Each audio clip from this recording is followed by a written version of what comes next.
The night carried a silence that was not empty but alive, woven with whispers of wind and the faint hum of a sleeping city. Above, the sky stretched endlessly, a black velvet canvas pierced with countless stars, each one shimmering like a secret waiting to be told. On the rooftop of an old building where ivy climbed stubbornly against the bricks, two figures sat side by side, their shadows cast long and tender under the silver pull of the moon. Emma had always believed that nights like these belonged to dreamers, and as she wrapped her arms around her knees, gazing upward, she felt like the universe itself had conspired to bring her here. Beside her was Adrian, whose quiet presence filled the space with an unspoken comfort. His eyes, darker than the night yet glowing with a strange softness, lingered not only on the sky but occasionally on her, as though he were trying to memorize the way the starlight kissed her face. Neither of them spoke at first, for there was no urgency to break the sacred hush. The city below seemed distant, its noises muffled into irrelevance, as though the world had paused just to let them breathe together. Emma's heartbeat was a delicate flutter, each thump echoing with the weight of words unsaid. She thought of how strange it was that sometimes the simplest moments, two people sitting quietly in the dark, could hold more power than 1,000 conversations. The air carried the fragrance of jasmine from a garden somewhere below, mixing with the faint metallic tang of the rooftop. She closed her eyes for a moment, letting the breeze sweep against her skin, and when she opened them again, Adrian was watching her with a softness that almost unraveled her. She looked away quickly, biting her lip, pretending to trace constellations she barely knew. Yet in her chest, she carried the awareness that something invisible had shifted tonight, like a page turning in a book neither of them had realized they were writing together. It was Adrian who broke the silence, his voice low, as though afraid to disturb the sanctity of the night. "Do you ever wonder," he asked, "if the stars are listening to us?" Emma turned to him, surprised by the question, yet not at all by the way it fit so perfectly into the moment. She smiled, the corners of her lips curving with a mix of amusement and thoughtfulness. "Maybe," she said softly. "Maybe that's why they shine brighter when we finally say the things we've been holding inside." His gaze lingered on her, and she felt the weight of it, like warmth against the coolness of the evening. The conversation flowed easily then, like a river finding its path, carrying with it laughter, confessions, and secrets that had long been buried in silence. Emma told him about her childhood dreams, the way she once believed she could fly, the journals she filled with poems that no one had ever read. Adrian shared his fears, the loneliness that sometimes clung to him even in crowded rooms, and how he often looked at the stars to remind himself that he was part of something larger. Their words tangled and twined until it felt as though they had built a bridge between their hearts, each confession a plank that drew them closer. At times, they spoke with intensity, their voices trembling with the vulnerability of truth. At other times, they laughed so hard that the quiet rooftop seemed to echo with life, as though the universe itself joined in their joy. Hours slipped by unnoticed, the night deepening around them. Emma found herself staring at Adrian when he wasn't looking, memorizing the way his hair fell across his forehead, the shape of his smile, the way his hands moved when he spoke. Every detail seemed etched into her soul. And when their laughter faded into softer tones, she realized that somewhere between the stars and the silence, she had let him into the most fragile parts of herself without even meaning to.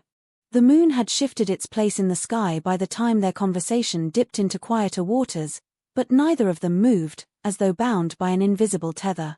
Emma leaned back, her palm pressed against the cool concrete of the rooftop, her gaze fixed upward. "You know," she whispered, "sometimes I feel like life is just a collection of midnights. All the important things seem to happen when the world is asleep."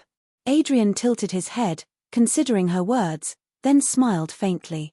"Maybe that's because the night doesn't demand anything from us. It just lets us be." The simplicity of his response made her chest ache. She turned to look at him, her heart tugging with an emotion that felt too large to name. In that moment, she wanted to tell him everything, the way his presence felt like home, the way she feared waking up to find this was all a dream. But her courage wavered. Instead, she asked him about his favorite star. Adrian pointed to one just above them, faint but steady. "That one," he said. "It doesn't burn the brightest, but it never disappears, even when the sky gets crowded." Emma followed his finger, her throat tightening. Somehow, she understood. He wasn't just talking about stars. She wondered if he knew she could see the metaphors tucked inside his words, and whether he meant them for her. Their shoulders brushed as they leaned closer, not intentionally but not entirely by accident either. The contact was subtle, yet it sent a current rushing through her veins. The distance between them seemed to shrink, not in steps but in heartbeats, until it felt as though the universe itself was holding its breath, waiting. Emma closed her eyes briefly, steadying herself, for she knew that if she let the moment slip, it might never return. And though fear clawed at her, so did the wild, aching desire to leap across the chasm of uncertainty into whatever waited on the other side. Adrian spoke again, softer this time, as though his words were meant only for the space between them. "Do you ever feel," he murmured, "like we were meant to find each other tonight?" Emma's breath caught. She opened her mouth to respond, but no words came. Instead, she looked at him, really looked, and in his eyes she found the same trembling question that lived in hers. Slowly, almost cautiously, he reached for her hand. His fingers brushed hers first like a question, then lingered as though waiting for permission. Emma's heart raced, but she didn't pull away. Instead, she let her hand slip into his, their palms pressing together in a quiet declaration. The world seemed to vanish around them, the city lights dimmed, the stars blurred, and all that remained was the warmth of his hand in hers. She felt as though the moment itself had crystallized into eternity. They didn't need to speak, for silence had become its own kind of language, filled with everything they couldn't yet say. Her chest swelled with emotions she had no names for: fear, hope, longing, joy, all crashing together in a wave that left her breathless. When she finally found her voice, it was a whisper. "I don't want this night to end." Adrian's thumb traced the back of her hand, his gaze never leaving her. "Then let's make it last forever," he replied. His words weren't practical, but they weren't meant to be. They were a promise, a vow born of the magic that only midnight could weave. Emma felt tears prick her eyes, not of sadness but of wonder, as though she had stumbled into a secret too beautiful to be real. In that moment, beneath the watchful stars, she realized that forever wasn't measured in years or days. Sometimes, it was found in a single night that would live in their hearts for as long as they breathed.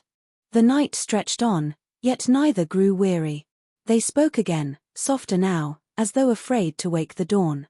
Emma told Adrian about the things she had never told anyone, the scars of old heartbreaks, the fears that kept her awake, the dreams she was too shy to chase. He listened, not with pity but with reverence, as though every word she gave him was a treasure. When he spoke of his own past, his voice carried the same vulnerability, yet it was softened by the trust that had grown between them. Their stories wove together like threads in a tapestry, messy but beautiful, fragile yet unbreakable. As the first hints of dawn painted the horizon in pale silver, they realized time had betrayed them. The night that felt infinite was slipping away. Emma's chest tightened, torn between the ache of goodbye and the joy of having lived this night at all. She turned to Adrian, her eyes searching his, and in them, she found an unspoken vow that this was not the end. He reached out, brushing a strand of hair from her face, his touch lingering against her cheek. "No matter where the days take us," he whispered, "this night is ours."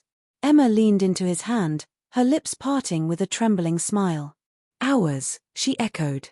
And as the sun rose, casting its first light upon them, they knew that though the world would soon wake, a piece of midnight would always belong to them. They stood, reluctant yet resolute, and walked down from the rooftop together, carrying in their hearts the eternal flame of a night where love was not just spoken but breathed into existence. And though the world would call it morning, for them, it would always be midnight, the moment love found its voice under the endless sky.